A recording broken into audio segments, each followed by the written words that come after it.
इस कहानी की शुरुआत में जमीन पर एलियंस का हमला हो गया है और इन एलियंस को सोल एलियंस कहते हैं, मतलब कि आत्मा वाले एलियंस, क्योंकि इन एलियंस की आत्मा इंसानों के अंदर जाकर उनके जिस्म पर कब्जा कर लेती है। जिस भी इंसान के जिस्म पर कब्जा करती है उनकी आंखें बदल जाती है, उनकी आंखों में एक गोल चमकदार रोशनी आ जाती है, जिससे पता चल जाता है कि ये अब इंसान नहीं रहा बल्कि इसके अंदर एलियन का कब्जा है। अब यहाँ कुछ एलियंस थे जो एक लड़की के पीछे पड़े होते हैं जिसका नाम मेलेनी होता है। एलियंस चारों तरफ से उसे घेर लेते हैं, मगर क्योंकि वो इनके कब्जे में आना नहीं चाहती थी इसीलिए वो खिड़की से कूद जाती है। ये एलियंस उसके पास आकर उसे पकड़ लेते हैं और एक एलियन की आत्मा को उसके अंदर डाल दिया जाता है, जिससे होता ये है कि जब उसे होश आती है तो उसकी भी आंखें एकदम बदल जाती हैं। अब मेलेनी के अंदर जिस एलियन की आत्मा को डाला जाता है उसका नाम वांडा होता है। जब उसकी आंखें खुलती है तो वो आईने के पास जाकर अपना चेहरा देख रही होती है, पर तभी उसके अंदर से मेलेनी की आवाज आती है जो कहती है मैं मरी नहीं हूँ, अभी जिंदा हूँ और ये जिस्म मेरा है। वांडा बोलती है नहीं, अभी जिसमें मैं हूँ तो ये मेरा है। अब वांडा को एक लड़की के पास ले जाया जाता है जो एलियंस की हेड होती है। वो उसे बताती है कि यहाँ पर मौजूद हर इंसान के जिस्म पर हम एलियंस कब्जा कर चुके हैं, मगर अभी भी कुछ इंसान ऐसे हैं जो हमसे बचकर भाग गई हैं, क्योंकि वो भागी हैं, हमसे लड़ती हैं और जिस लड़की के जिस्म में तुम हो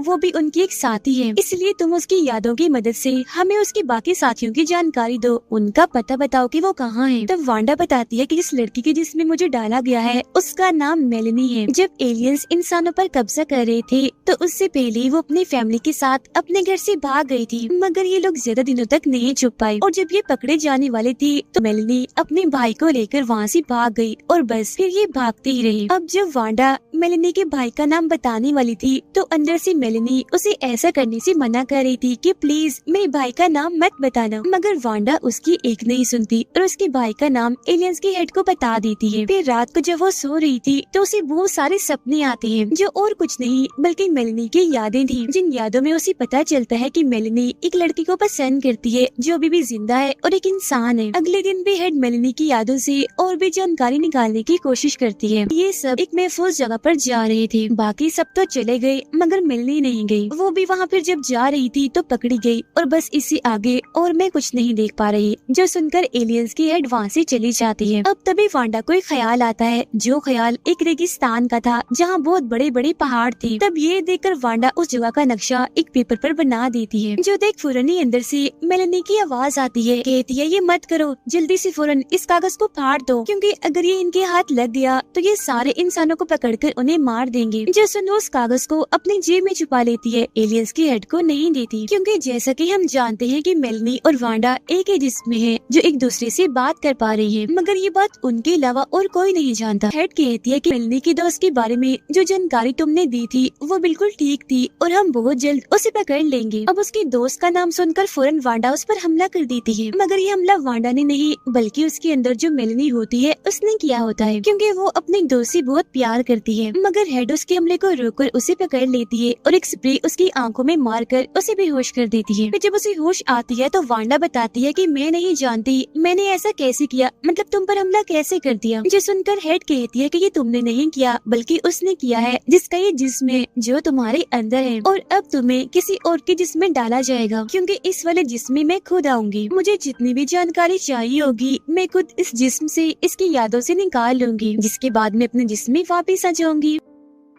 फिर अब हम देखते हैं कि मेलेनी और वांडा दोनों की दोस्ती हो गई है, क्योंकि दोनों एक दूसरे से बातें करती हैं, अपनी अपनी दिल की बातें सुनाती हैं। इसीलिए वो वांडा को वहाँ से भागने का कहती है, तो वो उसकी बात मानकर वहाँ से भाग भी जाती है। वहाँ से निकलने के बाद फिर ये आगे का सफर गाड़ी पर तय करते हैं। अब वांडा कहीं और जाना चाहती थी, मगर मेलेनी उसके अंदर ख्याल डालकर कहीं और ले जाती है। तभी अचानक इनकी गाड़ी से कुछ टकरा जाता है, जिससे इनकी गाड़ी पलट जाती है। काफी बुरा एक्सीडेंट हुआ था। वांडा बाहर आ गई थी और आगे का सफर पैदल ही तय करती है। आगे यहाँ एक काफी बड़ा रेगिस्तान था जहाँ वांडा आगे बढ़ती ही चली जाती है और फिर एक पेड़ के नीचे आकर वो बेहोश हो जाती है। अब असल में मेलेनी वांडा को यहाँ इसलिए लाई थी क्योंकि यहाँ उसकी अंकल का घर है। अब जैसे ही बेहोश पड़ी होती है तो वहाँ उसके अंकल आ भी जाते हैं। मेलेनी ने अपने अंकल को पहचान लिया था, इसलिए वो कहती है शुक्र है अंकल आपने हमें ढूंढ लिया। अब उसके अंकल उसे पानी पिलाते हैं, जिसकी फौरन बाद जैसे वो आंखें खोलती है तो वो समझ जाते हैं कि ये एक एलियन है। तो उनमें से एक लड़का वांडा को मारने की कोशिश करता है, मगर तभी उसके अंदर से मेलेनी चिल्लाती है, अंकल मैं हूँ मेलेनी, मैं भी जिंदा हूँ, इसके अंदर हूँ, जिस वजह से उसके अंकल उसे मारने से मना कर देते हैं। तो ये लोग अब उसे भी अपने साथ वहाँ ले जाते हैं जहाँ ये रह रहे थे, जो जगह एकदम महफूज थी, जहाँ बहुत सारे इंसान एलियन से छुप कर रहते हैं। यहाँ पर मेलेनी का दोस्त भी था, जैसे ही उसे देखती है खुश हो जाती है, मगर वो इसकी आंखों को देखते ही तो उसका दोस्त जोर से उसे थप्पड़ मारकर नीचे गिरा देता है। यहाँ वो अपने भाई को भी देख लेती है और काफी खुश हो गई थी, मगर कोई भी वांडा की बातों पर यकीन नहीं करता कि मेलेनी अभी भी उसके अंदर जिंदा है, इसीलिए ये उसे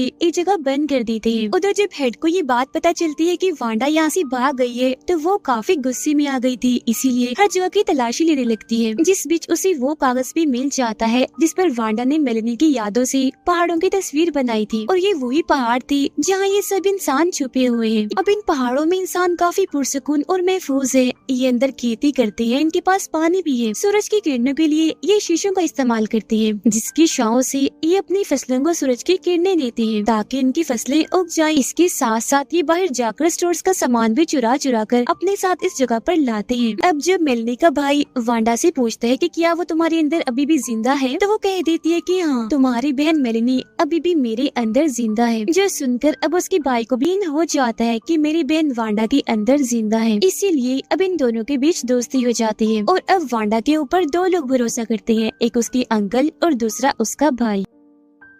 अब जब ये लोग एक साथ बैठकर खाना खा रही थी तो वांडा से सवाल किया जाता है कि तुम्हारी उम्र कितनी है, जिस पर वो जवाब देती है कि हजारों साल, और मैं कई सारे प्लेनेट्स, सैयारों, ग्रहों पर रह चुकी हूँ, मगर उनमें से प्लेनेट यानी ये दुनिया, ये जमीन सबसे खूबसूरत है, मगर यहाँ रहना उतना ही मुश्किल है। तभी इधर मेलेनी का दोस्त आ जाता है जो वांडा पर हमला करने लगता है, क्योंकि वो उसे मारना चाहता है। वो एलियन से नफरत करता है क्योंकि उसके बहुत सारे दोस्तों को एलियंस ने मार दिया था, और उसे लग रहा था कि क्योंकि ये भी एक एलियन है तो हमारे लिए खतरा है। वो उसे मारने ही वाला था कि तभी मेलेनी का भाई कहता है कि अगर तुम इसे मारोगे तो तुम मेलेनी को भी मार दोगे, क्योंकि वो इसके अंदर अभी भी जिंदा है। मगर ये सुनकर फिर भी उसे यकीन नहीं आता, इसीलिए वांडा जब अकेली होती है तो उसके पास जाता है और उसके करीब आने की कोशिश करता है, जो देखकर उसके अंदर की मेलेनी उसे थप्पड़ मार देती है। ये देख उसका दोस्त समझ जाता है कि सच में वांडा के अंदर मेलेनी अभी भी जिंदा है। दरअसल ये उसने जानबूझकर किया था कि अगर मैं किसी दूसरी लड़की के करीब आने की कोशिश करूंगा तो ये बात मेलेनी कभी बर्दाश्त नहीं कर पाएगी और मुझे अपना गुस्सा दिखाएगी, और अब उसे भी यकीन हो गया है। तभी यहाँ एक लड़का आ जाता है जो वांडा से बातें करने लगता है, क्योंकि उनकी दोस्ती हो गई थी, दोनों एक दूसरे को पसंद करने लगी थी। मगर यहाँ एक मुश्किल चीज थी, और वो ये कि वांडा के जिस्म में मेलेनी भी है, जो इस लड़के को नहीं बल्कि अपने दोस्त को ही पसंद करती है। इसीलिए जब वांडा अपने दोस्त के पास जाने लगती है तो मेलेनी उसे ऐसा करने से मना कर देती है, जिस वजह से वांडा को उसकी बात माननी पड़ती है और वो उसके करीब नहीं जाती। अब एक दिन वांडा देखती है कि यहाँ पर कोई एक इंसान भी नहीं है, और जब वो उन्हें ढूंढ रही थी तो एक लैब जैसी जगह पर आ जाती है जहाँ उसे सब मिल जाते हैं, मगर वो एक ऑपरेशन कर रही थी। वो दरअसल ऑपरेशन के जरिए इंसानों के जिस्म से एलियंस की आत्माओं को निकाल रही थी, ताकि उन आत्माओं को निकाल कर वो इंसानों को दोबारा जिंदा कर दे और उन आत्माओं को भी छोड़ दे। मगर वो ऐसा नहीं कर पाते, क्योंकि जब भी उन आत्माओं को बाहर निकालते हैं तो फौरन ही मारी जाती है। मगर जब वांडा ये देखती है तो उसे बहुत गुस्सा आता है, साथ ही वो काफी दुखी भी हो गई थी, क्योंकि ये जितनी भी सोल्स आत्माएं थी वो सब के सब उसकी फैमिली के मेंबर्स थे। जिसके बाद वो यहाँ से भागने लगती है। हालांकि मेलेनी उसे रोकने की कोशिश करती है, मगर वो नहीं रुकती, उल्टा मेलेनी को ही कह देती है कि चुप कर जाओ और निकल जाओ मेरे अंदर से। जिसके बाद वो एक जगह पर जाकर बैठ जाती है। वो वहाँ काफी देर तक भूखी प्यासी उदास बैठी रहती है, जहाँ तभी उसके पास अंकल आते हैं, उससे माफी मांगने लगते हैं। कहते हैं कि आज के बाद हम किसी को भी यहाँ बंदी बनाकर नहीं लाएंगे, मैं इस बात की तुम्हें गारंटी देता हूँ, वादा करता हूँ। जैसे दुखी होते हुए वांडा कहती है, मगर मैं आपकी बात का यकीन क्यों करूँ? वो कहते हैं क्योंकि मैंने भी तुम पर किया था जब तुम यहाँ आई थी। अब तभी दिखाया जाता है कि मेलेनी के भाई की तबीयत खराब हो गई है, क्योंकि फसल काटते हुए उसकी टांग पर चोट लग गई थी, जिस वजह से उसकी टांग पर इन्फेक्शन हो गया है, और अगर उसका इलाज नहीं किया गया तो वो मर जाएगा। हालांकि यहाँ एक डॉक्टर था जो उसका इलाज करने की कोशिश कर रहा था, मगर उसे जरा भी फर्क नहीं पड़ता। अब वांडा मेलेनी के भाई को बचाना चाहती है, जिसके लिए उन्हें वो दवाइयाँ चाहिए थी जो एलियंस अपने इलाज के लिए इस्तेमाल करती हैं। इसलिए वांडा एक हॉस्पिटल जाती है और वहाँ से बहुत सारी दवाइयाँ चुरा कर अपने साथ ले आती है, और जब इन दवाइयों से मेलेनी के भाई का इलाज किया जाता है तो वो बिल्कुल ठीक हो जाता है।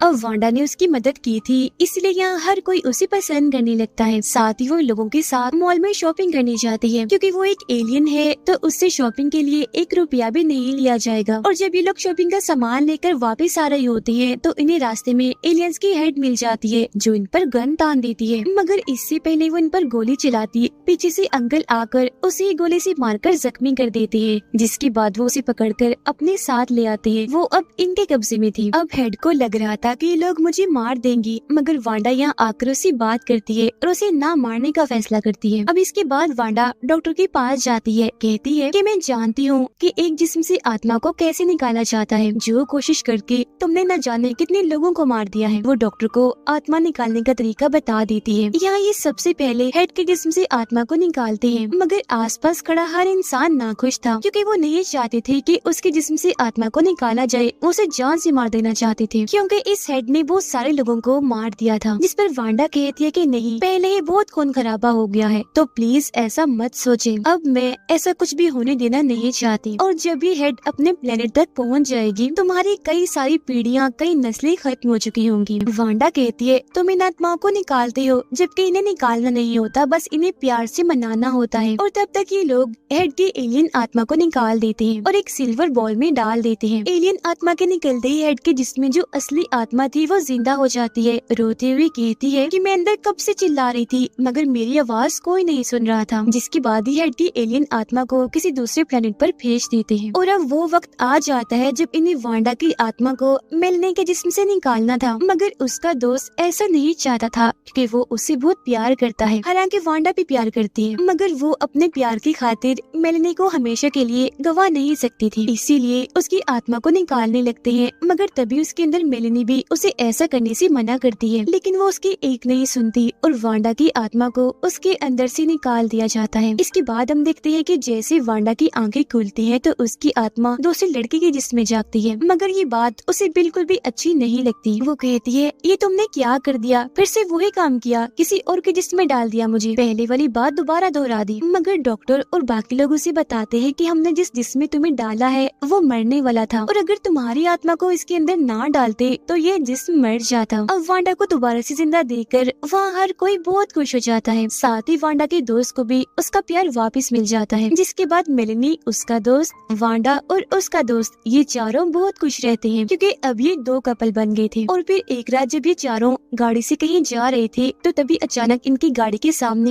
एलियंस की गाड़ी आ जाती है, जिसमें से एक एलियन बाहर आकर इन पर गन तान देता है। तो वो समझ जाते हैं कि ये लोग इंसान हैं। और फिर तभी वो अपने साथियों को आवाज लगाकर कहता है कि इधर आओ, यहाँ इंसान है। और जब उसके साथी इनके पास आते हैं तो ये लोग ये देखकर काफी हैरान रह जाते हैं कि वो भी सब इंसान हैं। अब मेलनी उन इंसानों को देखकर कहती है कि हमें लगा था हमारे अलावा कोई नहीं बचा। तब वो आदमी जो उसके सामने था कहता है हमें भी ऐसे ही लगा था, मगर हमें 3 इंसानों के ग्रुप मिले थे और आज चौथा। जिसके बाद ये सब लोग एक दूसरे से मिलकर काफी खुश हो जाते हैं और इधर ये कहानी खत्म हो जाती है।